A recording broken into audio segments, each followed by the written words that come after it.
আমরা এখন কথা বলবো লেখার কিছু মৌলিক ভিত্তি নিয়ে। লেখালেখির জন্য বেশ কয়েকটা বিষয় সবসময় গুরুত্বপূর্ণ ভূমিকা রাখে। এগুলোর মধ্যে ভালো গল্প, স্পষ্টতা, সংক্ষিপ্ততা, সংযোগ বা সম্পৃক্ততা থাকতেই হবে। এই বিষয়গুলো যদি একটি লেখার মধ্যে না থাকে তাহলে সেই লেখা দিয়ে আপনি কখনোই ভালো কন্টেন্ট লিখতে পারবেন না। আর এই বিষয়গুলো আপনি নিশ্চিত করতে পারলে আপনি যে বিষয়ে লেখেন না কেন আপনার কন্টেন্ট সেরা হবে। ভালো গল্প কেন জরুরি? ভালো গল্প মানে শুধু সঠিক শব্দ ব্যবহার নয়, বরং পাঠককে ধরে রাখা। কোনো লেখায় যদি কোনো কন্টেন্টে যদি গল্প থাকে তাহলে সেই লেখাটা জীবন্ত হয়ে ওঠে। উদাহরণ হিসেবে দেখেন, প্রতি বছর লাখো শিশু অপুষ্টিতে ভোগে।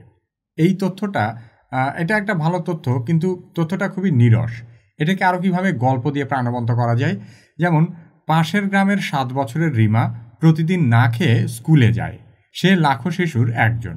তো আপনি যদি তথ্যটাকে এরকম গল্পভিত্তিক উপস্থাপন করেন তাহলে অডিয়েন্স খুব দ্রুত আপনার গল্পের সাথে বা আপনার কন্টেন্টের সাথে কানেক্টেড হতে পারবে। এরপরে স্পষ্টতা। লেখার বার্তা যেন একবার পরেই বোঝা যায়। অস্পষ্ট, জটিল বা দুর্বোধ্য বাক্য এড়িয়ে চলতে হয়। উদাহরণ দেখেন, বন্যায় সড়ক যোগাযোগ ভেঙে পড়েছে।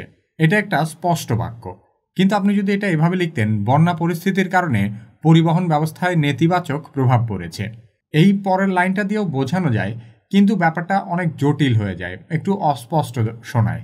এই জন্য আপনি যদি এক বাক্যে বলেন বন্যায় সড়ক যোগাযোগ ব্যবস্থা ভেঙে পড়েছে, দুইটা লাইন আসলে একই, কিন্তু প্রথমটা অনেক বেশি স্পষ্ট এবং পরেরটা অনেক বেশি জটিল। এরপরে আরেকটা ব্যাপার হচ্ছে সংক্ষিপ্ততা। অপ্রয়োজনীয় শব্দ বাদ দিয়ে কম শব্দে বেশি কিছু বলা। দীর্ঘ বাক্যের বদলে ছোট ও সহজ বাক্য ব্যবহার করা। আমরা কিভাবে কন্টেন্টে সবসময় এই বিষয়টাকে খেয়াল রাখি। একসাথে অনেক বড় শব্দকে আমরা ভেঙে ভেঙে ছোট ছোট বাক্যে প্রকাশ করার চেষ্টা করি। সে কারণে আমাদের দর্শকরা যখন ভিডিওগুলো যত জটিল বিষয়েরই হোক না কেন, তারা খুব সহজেই বিষয়গুলো বুঝতে পারে। উদাহরণ দেখেন, তিনি অনেক ধরনের বিভিন্ন সমস্যার সম্মুখীন হচ্ছিলেন। এটা একটা দীর্ঘ বাক্য। এই বাক্যটাতে যদিও ব্যাকরণগত কিছু ভুল আছে, কিন্তু এটা সহজ, সংক্ষিপ্ত, প্রভাবশালী বাক্যটা কেমন হতে পারে? তিনি নানা সমস্যায় ভুগছিলেন।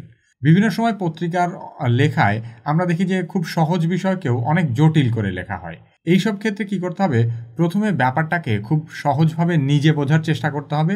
এরপর সেই অনুযায়ী খুব সহজ উপায়ে যাতে আপনি পাঠককে বোঝাতে পারেন সেভাবে সিম্পল সেন্টেন্সে কথাটা লিখবেন।